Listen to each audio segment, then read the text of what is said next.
Assalamualaikum warahmatullahi wabarakatuh. Perkenalkan, saya Eva Siti Fauzia, pembimbing tantangan literasi Leksan Bedas dari SDN Banjaran 2, Kecamatan Banjaran. Pada tantangan bulan pertama ini, saya membaca buku Baca Buku Ini Saat Engkau Ingin Berubah, karangan Rahma Kusarjanti pada tahun 2020 di Yogyakarta sebanyak 248 halaman. Dan ini review Fishbone saya. Buku ini menceritakan kebiasaan-kebiasaan buruk yang dapat dilakukan di mana saja dan kapan saja. Pemerannya banyak karena banyak kisah orang sebagai perumpamaan. Tapi pemeran utamanya adalah penulis sendiri sebagai seorang psikolog corner. Kebiasaan buruk diantaranya sulit bangun pagi, suka menunda, berbohong, pemalu, pemarah, pendendam, suka pamer, nyinyir, suka membanding-bandingkan, mengomentari dan menghakimi curhatan orang lain, dan lain sebagainya. Kebiasaan buruk tergantung persepsi masing-masing orang dan tentunya saja norma yang berlaku di masyarakat. Dan kebiasaan buruk itu mungkin saja terjadi pada diri kita, namun banyak atau sedikitnya kebiasaan buruk itu tergantung orangnya. Mengapa kebiasaan buruk melekat pada diri kita? Menurut Gardner dan kawan-kawan pada tahun 2020, kebiasaan dapat terbentuk karena repetisi atau pengulangan hal yang sama secara berulang dan konsisten. Kebiasaan buruk tersebut ada yang disadari, ada juga yang tidak disadari. Apabila kita menyadari memiliki kebiasaan buruk dan ingin merubahnya, bagaimanakah langkah-langkahnya? Pertama, persiapkan diri, batin, pikiran, dan perasaan, serta keyakinan untuk menjalani suatu perjalanan panjang. Kebiasaan buruk dapat dibentuk sendiri. Agar tidak menjadi suatu kebiasaan, maka kita harus melakukan banyak repetisi baik dari awal. Karena jika dibiarkan terus-menerus akan berdampak pada diri kita, pekerjaan, bahkan orang lain, dan khawatir akan menjadi watak. Kalau sudah menjadi watak, sulit berubah, tapi bukan berarti tidak bisa berubah. Permasalahannya mau atau tidak berubah. Jika sudah mau, persiapkan mental, karena ini sangat krusial dalam perjalanan menuju perubahan. Kita harus siap keluar dari zona nyaman yang tidak nyaman. Kedua, buat daftar kebiasaan buruk. 3. Pilihlah lingkungan yang mendukung. 4. Mulai dari diri sendiri, jalani secara bertahap dan sabar. 5. Cari support dengan cara cari teman pendukung yang memiliki kebiasaan yang sama yang kita inginkan. 6. Buat catatan harian untuk mengendalikan progres perubahan yang sedang kita jalani. 7.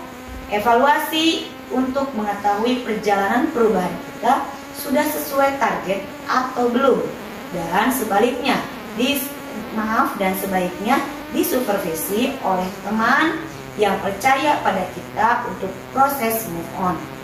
8.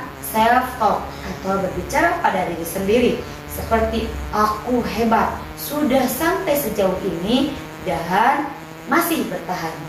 Tujuannya untuk mengisi kembali energi yang terkuras karena lelah melakukan perjalanan berat menuju diri yang baru. 9. Menyikapi godaan yang mengganggu sebagai ujian, dan apabila lulus akan naik kelas. Godaan merupakan salah satu tantangan, dan tantangan lainnya adalah replace atau kambuh. Ini adalah hal yang wajar ketika kita terkena trigger atau pemicu kekambuhan tersebut yang berupa macam-macam tergantung kebiasaan kita. Maka apabila mengalami replace, lakukan hal berikut. Pertama, take a small break atau istirahat sebentar untuk recharging agar dapat mengumpulkan lagi semangat dan motivasi diri. 2. Yakinkan diri akan visi. 3. Minta bantuan support system pada teman untuk bercerita tentang replace yang kita alami. Dan keempat, berkomitmen lebih jauh. Apabila kita sudah berhasil menjadi diri yang baru dan diminta mendampingi teman yang bermetamorfosis menjadi diri yang baru pula, maka yang kita lakukan adalah: 1. Tidak berinisiatif sendiri mengajak teman berubah, tapi lakukan demonstrasi sikap yang real dan konsisten sebagai suri tauladan, sehingga dia sadar dan ada kemauan untuk berubah.